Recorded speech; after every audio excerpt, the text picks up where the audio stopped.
gone, baby. I told me, baby, she's mine. All right, everybody, we are back. You know my next guest from numerous films, including the Scream movies and The Sum of All Fears. He's now starring in Henry V at Central Park's Delacorte Theater in New York City. Please welcome Liev Schreiber.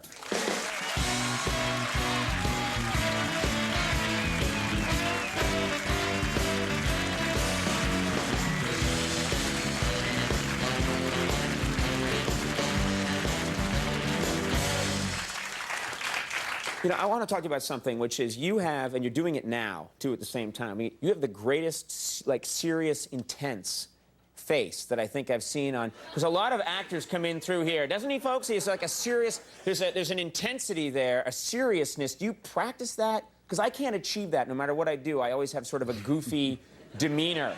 Whenever I try and talk tough with people, and I'm kind of like, you better just watch it. Ooh, you know, and there's that. But you seem like you would be able to maybe intimidate. Do you practice it? No, I don't practice. I think that's just genetic. I think that the combination of my mother's face and my father's face just makes mean face. I don't know. I don't mean to be. I mean, I don't know. Right. I don't really practice. I mean, I do mirror face, but... What's mirror face?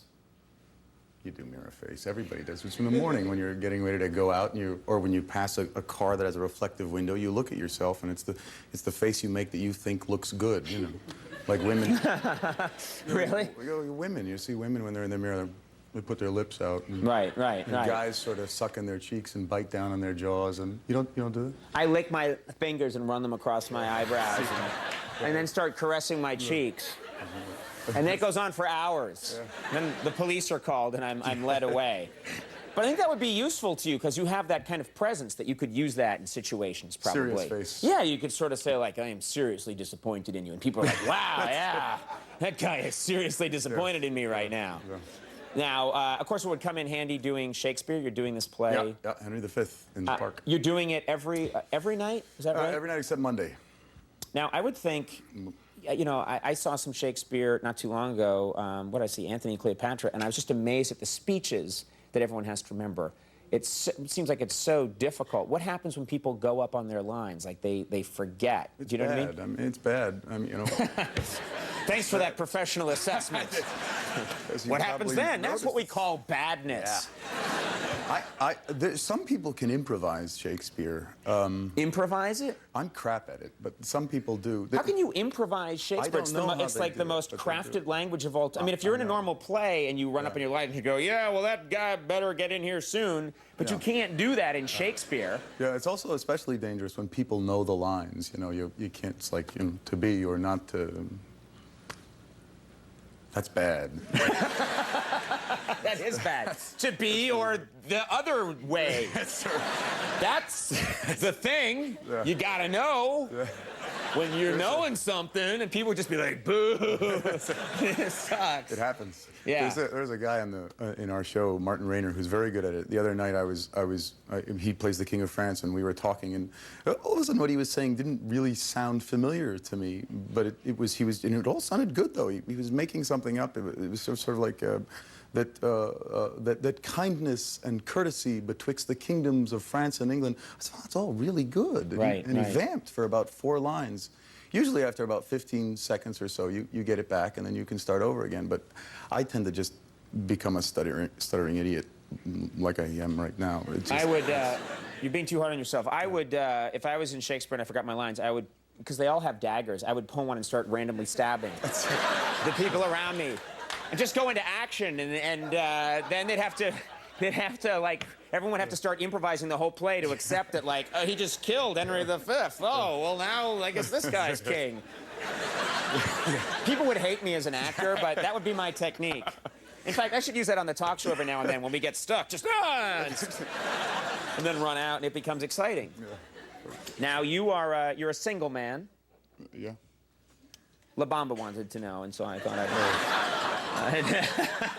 No, I asked for it. There he is. Why, La Bamba? Why? No, you're a single man. Do you get set up a lot? I would think you'd get set up a lot. I know when I was single, people were always saying, hey, you should meet Sheila. I don't. I mean Sheila. I don't know Oh, that was Sheila. a specific person. Oh. I got to set you up with Sheila. Oh, No, okay. no, they would say you have to meet this person. Does that happen to you? No, not very. I mean, there's not a lot of time. My doctor sets me up every once in a while on blind dates. But, Your doctor. Why your doctor? It's as good a person as any, I guess. You know, he sort of knows a lot about them, and. Oh, hey, he's setting you up with his clients? Yeah. That's odd. Let me see you naked. Very nice. Liev, I've got someone you should meet. I think you should see her immediately. That borders on wrong, I think. I don't think he's a very, very good doctor. Yeah, he sounds like the best doctor I've ever heard. I wish I had this doctor. I recommend him. Bernard Kruger. Yeah. He's a wonderful. So he's an excellent doctor, but he's not doing it in a creepy way. Is what you're saying. No. He talks about the nice person and nice family, and right. You'll like them, and you know, she's a good basketball player. He says things like that. He never Right. talks about their junk or anything like that. They're junk. That's Those romantic terms you throw around. These dates probably don't go on too long. I was trying to be contemporary. Yeah, I know. That's all right. So. Now, you have a dog. I have a dog. Yeah. Golden Retriever. Love my dog. Jack Russell. You have a Jack Russell? I do. They're intense. They're terrible. It's the worst. It's the worst freaking. How's your dog? Ah, terrible. I hate him. Everyone wants a Jack Russell because it's a small, particularly in the city. They think because it's a small dog, it's good for the city. And the absolute opposite is true. It is absolutely the worst dog to have if you live in the city. They're really, really awful and domineering and emotional and abusive and abusive. They are. How is the dog abusive? I think it's something about that breed that they think they are larger than you, and you know they're very, very small and really puny dogs, but they think they're very. They have that Napoleon cut. Like little dogs are like that. When I walk around, and it's classic, everyone knows this, but the little dogs are the ones that are freaking out, and the big dogs are kind of like, I'm sorry. Actually, big dogs are great for the city because all they want to do is lay around, whereas a Jack Russell is like constantly wants to chase taxis and things like that. My dog literally does just like hang around. I'll come home and he'll be like on the couch like this, you know? And he's like flipping through the New Yorker, talking to your doctor. How's her junk, huh? You know? They seem like they have a good, they all get along. My dog should talk to your dog. Yeah.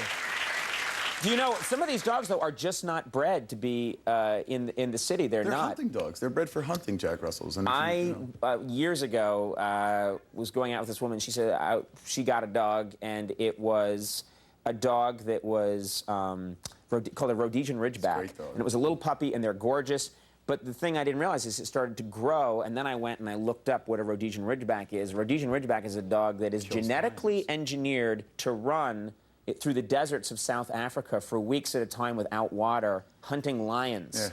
Yeah. And so, that's what they're genetically engineered to do. And so it grew up, and it's like, this is the little apartment we live in. And it was like, It's like, you know the Young Frankenstein when he gets the wrong brain? Gets the wrong brain, exactly. My chicken got like a Rhodesian Ridgeback. Chicken is the name of your dog? Yeah. Oh. I thought you just switched to another animal suddenly. It's like, get a doctor, get his doctor. No, but you have to make sure you get the right dog, because this dog, I used to take it for walks at night, and I'd end up riding its back through Central Park, like whipping it. Yeah, and we caught 4 lions in the park. Be very careful when you're out there, folks. The Public Theater's production of Henry V is now playing at Central Park's Delacorte Theater, right here in New York City, and that's a very cool thing. Liev, it's a great show. You know what? We love it when you stop by. Thanks for being here. For having me. Yeah, it was a good guest. Liev Schreiber, everyone. We'll take a break. When we come back, Rich Hall's here. Very funny guy.